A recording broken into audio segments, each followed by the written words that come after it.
to act on it. The second is electromagnetic pulse, where my co-author and good friend Bill Fortune has written a remarkable novel, which I commend to all of you, called 1 Second After, in which he takes a town in North Carolina and shows you what would happen with a successful electromagnetic pulse attack. Electromagnetic pulse is essentially a peculiarly sized nuclear device that becomes a giant lightning strike. It doesn't kill by radiation or by the power of the shock wave, but it knocks out all the electrical appliances, including the generating system that produces the electricity, including cars that have traditional electrical devices, all the telephones.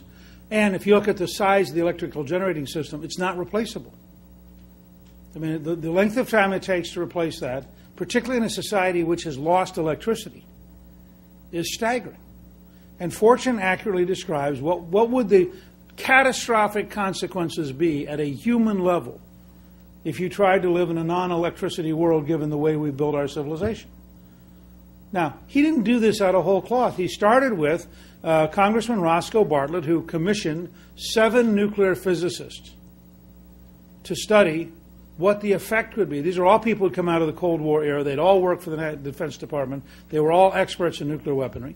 And they came back and said unanimously, this is a catastrophic threat waiting to happen, and that North Korea, China, and Russia all understand it and are all working on it, which is why I adopted the position towards North Korea that I would literally not allow them to fire any intercontinental range missile that we had not inspected.